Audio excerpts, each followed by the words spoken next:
And then the next thing, if you're going to discuss with someone who is Calvinist and you're going to talk about how people need to believe in the gospel or they believe before they're saved, they might inevitably call you a Pelagian or a Semi-Pelagian. And a lot of people are going to say, who in the world is that?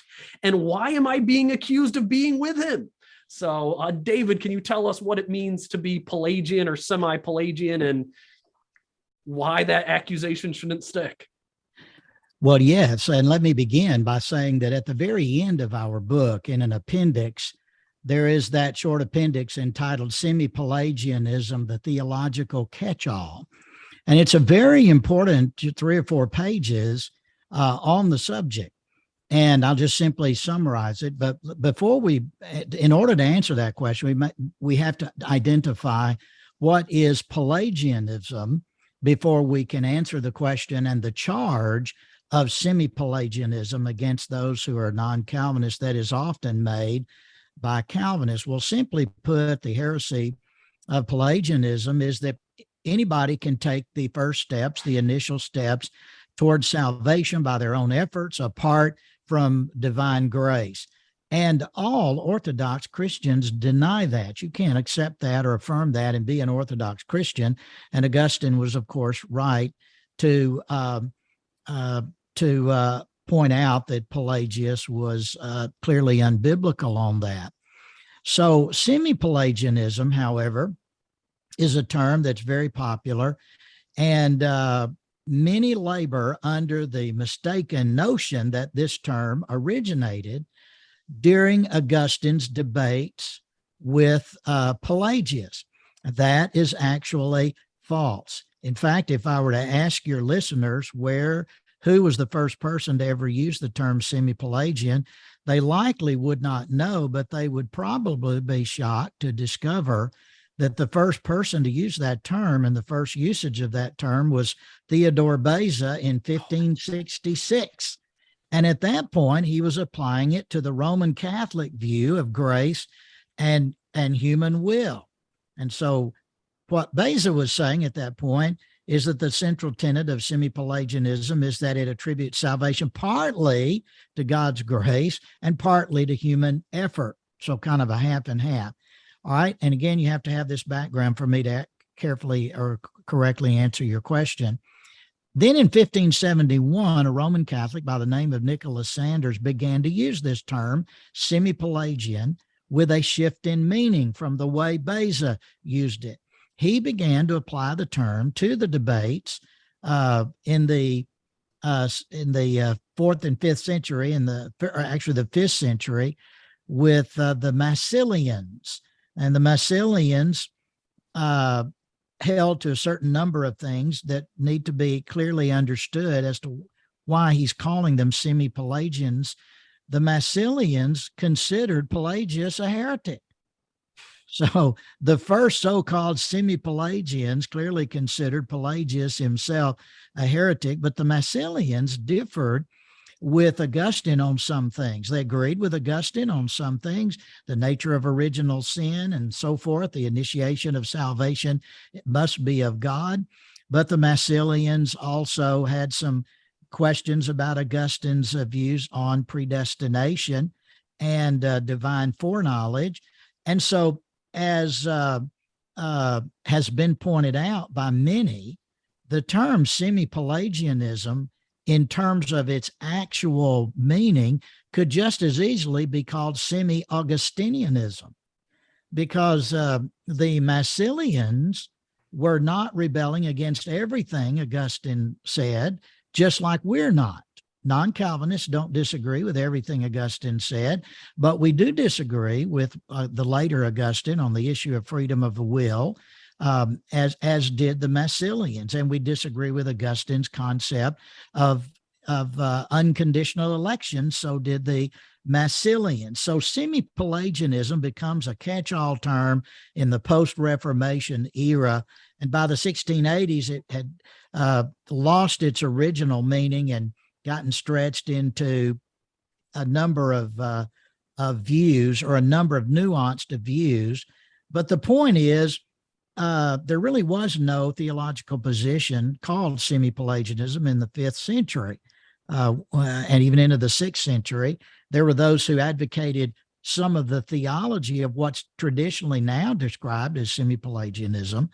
But the fact of the matter is that if you're going to interpret Semi-Pelagianism as any form of denial that God initiates salvation, then none of the writers of this book, none of the editors of neither of the two editors of this book, nor any of us on this program would be Semi-Pelagian. You can't be, because we all affirm God's initiation, God's necessary initiation of salvation. By the way, people are often surprised that the term prevenient grace did not originate with the remonstrance. It did not originate at that point in time prior to Dort. No, it didn't originate there at all. The term actually originated or was used, the best I can tell, by Augustine. Augustine talks about prevenient grace, uses that term, and not Arminius. It wasn't Arminius who invented prevenient grace. It was Augustine who talked about the notion of prevenient grace. And all the writers of this volume and most non-Calvinists that I know, unless they're extreme off into error, affirm the priority of divine grace in salvation. And you can't be, if you affirm that, you can't be a Pelagian and you can't be Semi-Pelagian. Now, here's what, and I'm almost through. I know this is lengthy, but here's the problem. Here's what Calvinists do. Most of them, not all of them, but most Calvinists assume this. They assume that their system is correct. They assume it's biblical, and therefore anybody who differs with total depravity equals total inability. If you differ with that, if you don't affirm a deterministic understanding of how free will operates in a compatibilistic fashion, if you don't believe that guilt is inherited, then, by the way, which many Calvinists don't, amazes me, Calvinists don't realize that's debated in their own tradition, much less outside. But if you don't believe these things, oh my goodness, you're just a Pelagian or you're a Semi-Pelagian. That's utterly ridiculous. It's historically inaccurate. It's theologically inaccurate as well. It just places everybody in two buckets. So when you accuse those of us who are not Calvinist as being Semi-Pelagian, you are giving evidence that you are historically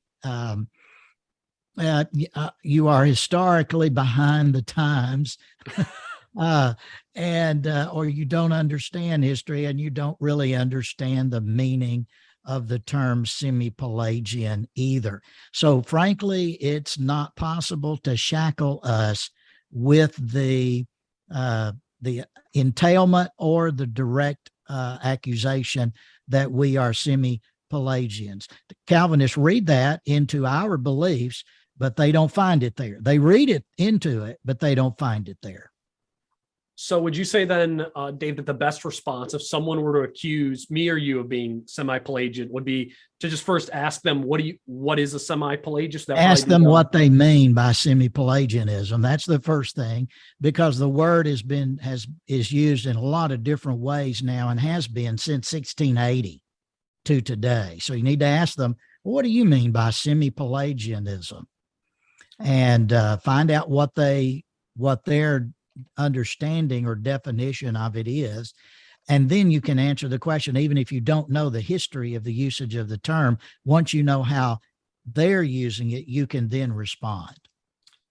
Yeah, in Vodi Bachum's parenting book, Family Shepherds, in one of the chapters, he's talking about, I believe, about total depravity, and talks about how fathers who don't raise their families with that total depravity mindset, that they're Semi-Pelagian in the way that they're leading their homes, which I thought was interesting. And that's unfortunate. And it's unfortunate that he would say that. And it's totally false. Basically, some Calvinists seem to assume or believe that if it's not Calvinism, it is by entailment Semi-Pelagian. That's because we deny things like regeneration preceding faith. We deny that total depravity entails total inability. We deny that faith is a special gift given only to the elect. We don't believe any of those things are taught in Scripture. And since we deny those things, Calvinists who affirm those, they just, go, oh, well, you are just, you all are Pelagian, or you're Semi-Pelagians, you nasty people, you don't believe the Bible. And it's a total misunderstanding and a misuse of a word. It's a serious mistake historically and theologically to label those of us who are non-Calvinists as Semi-Pelagian. No, thank you so much, David. And so sorry, Stephen and Leighton, we got the best part of the interview right there. Because now everybody who's accused of being Pelagian in the future will be able to say, I'm pretty sure I know more about the history of Pelagianism and Semi-Pelagian than you do. So they'll be able to put that in their back pocket and take it with them based on that. So thanks. The history lesson at first, I was like, where is he going on all this? But you brought it all back together. It was a great. Well, I apologize. That's just me, gift of the gab, and my apologies for going a little long. But it's hard to answer that question without that historical background. No, and I think to know it, though, it lets you know the illegitimacy of the term with the way that most people use it.